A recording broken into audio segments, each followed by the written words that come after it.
आज है 7 मई, रविंद्रनाथ टैगोर इनकी जयंती, जिन्हें उनकी काव्य रचना गीतांजलि के लिए नोबेल पुरस्कार से सम्मानित किया गया था। Hello and welcome back to everyone, I am Piyush Tata to my YouTube channel. आज हम बात करेंगे नोबेल पुरस्कार विजेता रविंद्रनाथ टैगोर और जन गण मन इसके रिलेटेड कुछ फैक्ट्स पर। तो देश के महान कवि और नोबेल पुरस्कार विजेता रविंद्रनाथ टैगोर का जन्म 7 मई 1861 में कोलकाता के जोरसंको हवेली में हुआ था। गुरुदेव के नाम से मशहूर टैगोर का बचपन से कविताएं और कहानियां लिखा करते थे। उनकी काव्य रचना गीतांजलि के लिए सन 1913 में साहित्य का नोबेल पुरस्कार उन्हें मिला था। रविंद्रनाथ टैगोर पुरस्कार पाने वाले पहले गैर यूरोपीय शख्स थे। गुरुदेव ने भारत के जन गण मन और बांग्लादेश के आमार सोनार बांग्ला का राष्ट्रगान लिखा है। ऐसा करने वाले वह एकमात्र कवि है। टैगोर के जन्मदिन पर नोबेल प्राइज संस्था ने भी इस महान कवि को श्रद्धांजलि दी है। अपने ट्वीट में संस्था ने लिखा है कि दुनिया के पहले गैर यूरोपीय साहित्यकार जिसे नोबेल पुरस्कार से नवाजा गया। तो देश के रविंद्रनाथ टैगोर का नाम भारतीय इतिहास में हमेशा भारत के राष्ट्रगान जन गण मन को लिखने के लिए जाना जाता है।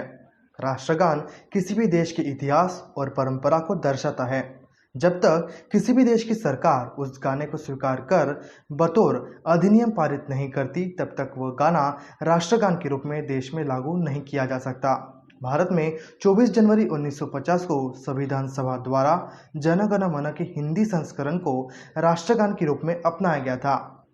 जन गण मन के राष्ट्रगान को रविंद्रनाथ टैगोर ने बंगाली भाषा में लिखा था और इसके गायन की अवधि 52 सेकंड की है। क्या आप एक बात जानते हैं? सन 1911 तक भारत की राजधानी बांग्ला हुआ करती थी। 1905 में जब बंगाल का विभाजन हुआ, उसके बाद आंदोलन के चलते अंग्रेजों ने कलकत्ता के बदले दिल्ली को भारत की राजधानी बनाया। उस वक्त आज़ादी की आस लोगों के बीच बढ़ने लगी। तभी कलकत्ता के एक कोने में एक गीत जन गण मन अधिनायक का जन्म हुआ। इस गीत को देश में पहली बार 27 दिसंबर 1911 को कलकत्ता में हुए भारतीय राष्ट्रीय कांग्रेस के वार्षिक सम्मेलन के दूसरे दिन गाया गया। जब 1911 में कलकत्ता से दिल्ली को राजधानी के रूप में स्थानांतरित किया गया, तब दिल्ली दरबार का आयोजन हुआ था, जिसमें इंग्लैंड के राजा जॉर्ज पंचम को आमंत्रित किया गया, जिनके स्वागत के लिए रविंद्रनाथ टैगोर को एक गीत लिखने के लिए कहा गया।